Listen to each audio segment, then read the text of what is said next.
예, 반갑습니다. 저는 이진경이라고 합니다. 학교에서는 원래 사회학을 했고 주로 쓰는 책은 철학책이기는 한데 오늘은 이제 고전 소설들, 한국의 고전 소설들을 가지고 오늘부터 한 5번 이렇게 강의를 하려고 하는데 간단히 그 연유부터 말씀을 드리며 시작할까 합니다. 그건 어떤 제 안에서 발생했던 작은 만남 때문인데 심청전 아시죠? 저도 이제 심청전은 이렇게 따로 읽을 것도 없이 다 알고 있는 아주 중요한 잘 알려진 고전 소설인데 심청전하고 카프카의 어떤 소설하고가 갑자기 제 안에서 빡 만나는 작은 사건 같은 게 있었는데 그 사건에 휘말려 가지고 이제 심청전으로 쭉 끌려 들어갔다가 그러면서 이제 제가 이렇게 고전 소설이라고 보통 생각하는 그것 속에서 굉장히 제가 이제까지 알던 것과는 다른 세계를 발견을 했습니다.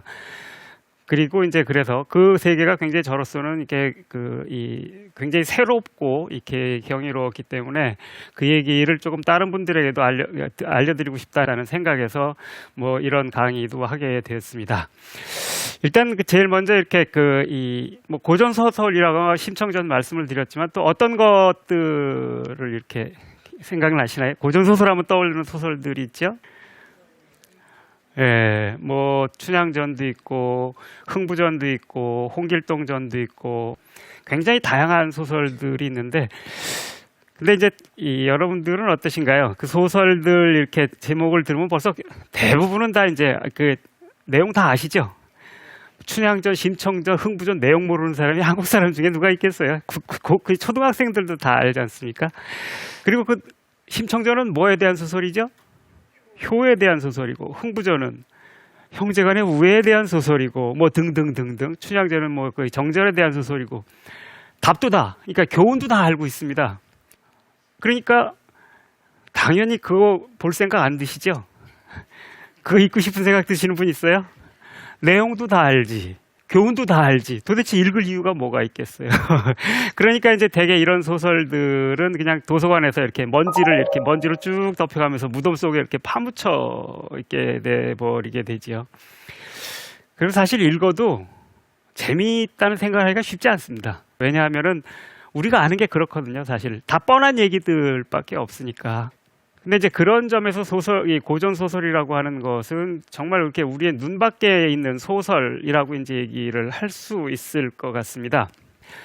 그래서 어떻게 보면은 이제 이 고전이라고 하는 것은 또 읽어도 좋은이라고 하는 뜻으로 원래는 쓴 말이었을 텐데 결코 안 읽어도 될이라고 하는 말로 이제 보통은 이렇게 생각을 하기 마련이죠. 근데 이제 한번 다시 이제 생각을 해볼 필요가 있습니다. 제가 이제 심청전 가지고 그렇게 말려들었다라고 그랬는데 그렇게 한번 질문을 한번 해보시죠. 여러분들 여기 계신 분들도 이제 자식들이 있으신 분들이 꽤 있으실 것 같습니다. 근데 만약에 여러분들이 이렇게 큰 병에 걸렸어, 암이든 뭐든 큰 병에 걸려서 돈을 크게 들여서 수술을 해야 되겠다. 근데 자식 놈이 와가지고서 제가 이렇게 아버지 건강을 위해서 이렇게 수술을 위해서 제가 이렇게 이번에 새우잡이배를 타기로 했습니다. 이렇게 얘기를 하면 여러분 어쩌시겠어요? 아이고 감동을 하시면서 눈물을 흘리면서 아이고 우리 집에 효자 났네. 이거 어디 알려야지 이러시겠어요? 어떻게 하시겠어요? 저도 아들내미가 하나 있는데 그럴 것 같지도 않지만 그런다 그러면은 야단을 칠 것 같습니다. 부모가 죽으면 땅에 묻고 자식이 죽으면 가슴에 묻는다라는 말 아주 많이들 하는 말이잖아요. 사실 생물학적으로 자연스러운 거예요. 부모가 먼저 죽는 거는. 그러니까 안타깝기는 하지만 자연스러운 거니까 그 자연의 순리인데 자식이 먼저 죽는 건 그걸 거스르는 거니까. 그리고 뭐 내리사랑이라는 말도 하지만 자식에 대한 사랑이 훨씬 더 사실 크지 않습니까? 그래서 자식이 죽은 고통이라는 것들은 뭐에 비교할 수 없을 정도로 크다고 하는데 자식이 자기 목숨 팔아가지고서 아버지 눈 뜨겠다라고 하는 걸 이걸 정말 효도라고 생각했을까? 그 효도라고 생각하세요? 그러면 심청전이 효에 대한 소설이다. 좀 이상하지 않습니까? 근데 사실 이렇게 그런 점에서 그런 질문을 다시 던져보면 어떤가 싶은 겁니다. 이렇게 목숨 바쳐서 이렇게 효도를 한다고 이 심청이 몸을 판 게 정말 효인지 진지하게 한번 다시 물어보는 거죠. 근데 이제 저는 이제 그 카프카 이 생각이 확 튀어올랐던 게 카프카의 그 선고라는 소설을 읽다가였어요. 카프카의 선고라는 소설은 단편 소설입니다. 이 내용은 간단합니다. 아버지하고 아들이 대화를 하는 겁니다. 대화를 하는데 그 아버지가 넌 러시아에 친구가 있었다 그러는데 그 친구 어떻게 지내니?부터 시작을 해가지고 러시아의 친구 얘기를 막 가다가 제일 나중에 이럽니다. 너 러시아에 있는 친구가 했다는 얘기도 거짓말이었고 넌 나쁜 놈이야. 이런 식으로 얘기를 하면서 정확히 말하면 넌 순진한 아이였지. 더 정확히 말하면 넌 악마 같은 인간이었어. 그러니까 알아도 나는 지금 너에게 빠져 죽어서 선고한다. 그러니까 나가 빠져 죽어라 라고 한 겁니다. 그랬더니 이 아들이 그냥 그 길로 나가가지고서 빠져 죽습니다. 몸을 던지면서 아버지, 부모님, 전 그래도 부모님을 사랑했습니다. 이러면서 빠져 죽는 겁니다. 그리고 소설이 끝납니다. 황당하죠? 저도 황당했습니다. 뭐 이런 소설이 다 있어? 카프카는 절대 평범한 소설을 쓰는 사람이 아닌데 평범도 지나쳐서 어이가 없지 않습니까? 카프카 이 소설을 왜 썼을까? 근데 이 소설을 읽는 순간 이제 빠져 죽는 심청의 생각이 확 난 겁니다. 생각해보면 심청 정도 황당한 소설이네.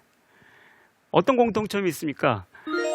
목숨 바쳐 효도하라 라고 하니까 그걸 너무 충실하게 복종해서 그걸 충실하게 따라간 겁니다. 카프카의 소설은 나가 죽어 그랬더니 진짜 나가 죽은 겁니다. 여러분들 친구한테 얘기하다가 나가 죽어 이런 얘기 가끔 하신 적 있죠? 예? 가슴에 얹고 손을 얹고 이렇게 생각해 보십시오. 있을 겁니다. 그때 친구가 그래 미안해 하고서 나가 죽으면 어쩌시겠어요? 멘붕이 올 겁니다. 이랬을 때 나가 죽은 이 행위는 효인가? 아버지 말에 대한 충실한 복종인가? 사실은 반대일 가능성이 크죠. 나가 죽으라는 얘기에 대해서 그래 진짜 나가 죽어버릴게 하면서 그 얘기한 사람을 난감하게 만들고 나가 죽으라는 얘기를 어이없게 만들어버리는 그런 얘기 아니겠습니까? 그런 행동이죠. 사실 이렇게 해서 심청도 이런 거 아니냐는 겁니다. 그 비슷한 예가 또 있습니다. 이 김사량의 소설 그 풀속 깊숙이라고 하는 소설이 이 사람은 이제 30년대 일본에서 경성제대를 나와서 이제 일본어로 소설을 써서 이렇게 굉장히 이렇게 탁월한 작가가 된 사람인데 이 풀속 깊숙이라는 소설에 보면은 이제 이렇게 이 주인공이 그 시골에 군수를 하고 있는 숙부 얘기입니다. 가서 봤는데 이 숙부가 총독부의 얘기에 40년대 40년대니까 이제 총독부 아주 이렇게 한글 못 쓰게 하고 이럴 때입니다. 한글 쓰지 말라는 요구에 너무 충실하게 따르다 보니까 일본어를 모르는 자기 첩한테 가서도 일본어로만 얘기를 하는 겁니다. 그러니까 첩이 벙 쪄가지고서 어쩔 바를 모르는 이런 장면이 나오고 그 다음에 이제 하얀 옷 입지 말라고 백의 착용 금지 명령이 있었지 않습니까?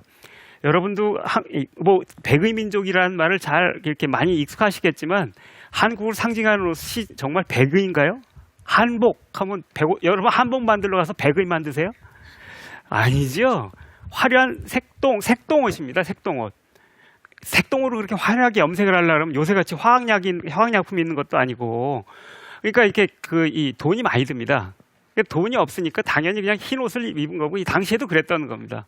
이게 그러다 보니까 상징이 돼버린 건데 총독부에서는 이걸 그냥 그 백의 입지 말라고 막무가내로 요구를 한 거고 이 충실한 군수는 또 그걸 입지 못하게 한다고 먹물을 들고 다니면서 사람들한테 이렇게 먹을 치라고 다니는 겁니다.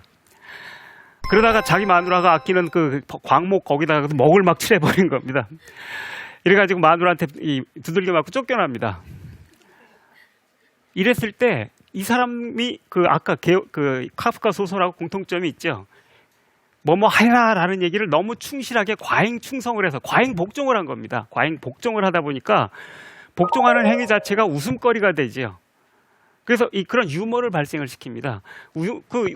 그렇게 웃음을 이야기를 하면서 결국은 복종하라고 한 요구 자체가 웃음거리가 되게 만들지 않습니까? 이런 방식으로 쓰여진 겁니다. 이 세 개가 굉장히 비슷하다고 생각하지 않으십니까? 이런 점에서 본다 그러면 심청전이라는 소설은 효에 대한 소설이 아니고 효라는 요구를 너무 충실하게 따름으로써 과잉 복종함으로써 효를 웃음거리로 만드는 이런 소설은 아닐까? 웃음거리는 안 되더라도 효를 비판하는 하나의 방식은 아닐까? 그 효에 반하는 반인륜적 소설 이런 건 아닐까? 이런 의문 같은 것이 저에게 확 일어나는 겁니다. 그렇다지 않습니까? 실제로 한번 따져보지요. 이 심청전에 보면 이제 그 심청이 이 아버지한테 이제 처음에는 장승상택 부인이 이렇게 이 공양비 300석 마련해주기로 했다라고 거짓말을 했다가 떠나기 전날 밤에 이제 다 고백을 하죠. 이렇게 해서 몸을 팔았습니다. 하니까 그 다음에 신봉사 반응이 이렇습니다. 이게 웬 말인고 하면서 내 몸 팔아서 너가 살면 말이 되겠지만 딸내미 죽여서 내 눈을 뜬 다음에 내가 뭐 그걸 살겠냐라고 이렇게 얘기를 합니다. 사실 자연스러운 반응이죠. 여러분도 그랬을 것 같아요. 그죠? 이렇게 안 하면 그건 진짜 인륜에 반하는 부모입니다. 이게 굉장히 생물학적으로 자연스러운 일입니다. 그리고 심청이 이런 얘기를 듣고서는 장승상택 부인이 애가 이제 착하고 이러다고 하니까 이제 수양 딸로 삼으려고 했으나 눈먼 아버지 때문에 안 되겠습니다라고 거절을 했던 터라 그래도 난 널 딸같이 여길 테니까 날 엄마처럼 여겨라라고 하지 않았습니까? 이 얘기를 들으니까 당연히 놀라가지고 이제 그 심청이를 부릅니다. 불러가지고서 이 무정한 사람아, 나는 너를 자식으로 알았는데 너는 나를 어미같이 알질 않는구나. 딸 300석에 몸이 팔려 죽으라 간다 하니 효성은 지극하다마는 그게 살아 세상에 있는 것만 같겠느냐. 나와 진작 의논했다면 진작 주선해 주었지. 쌀 300석 이제라도 다시 줄 테니까 물러라. 근데 심청이 이거에 대해서 하는 태도가 지나칠 정도로 완강하고 완고합니다. 하는 말이 그렇습니다. 부모를 위해 공을 들이려면 어찌 남의 명분 없는 재물을 바라며. 명분이 없어요? 아니 아버지 눈뜨게 하려고 몸 바쳐서 간다는데 이거 살리기 위해서 쓰는 300석인데 3000석이라도 명분이 있는 거 아닌가요? 왜 명분이 없어요? 300석을 도로 내주면 뱃사람들이 낭패니 그 또한 어렵고. 이 사람이 제정신이에요 지금 이게? 자기는 죽는데 이 사람들 낭패할 거 걱정을 해가지고서 그렇게 안 되겠습니다. 그 다음에 남에게 몸을 허하여 약속을 정한 뒤에 다시 약속을 어기는 것은 못난 사람들이나 하는 짓이니 계약했으니까 어기지 못해. 이것도 제정신이 아닌 겁니다. 이거 심청이 제정신이 아닐 리는 없죠. 왜 이런가? 장승상택 부인의 구원을 원조를 거절하는 겁니다. 지나치다 쉽게 거절하는 겁니다. 왜 거절하는가? 저는 그냥 끝내 죽으러 가겠습니다. 카프카 떠오르잖아요, 그죠? 지나칠 정도로 거절을 하고서 이제 가서 죽겠다라는 겁니다. 이 납득이 잘 안 되는 거죠.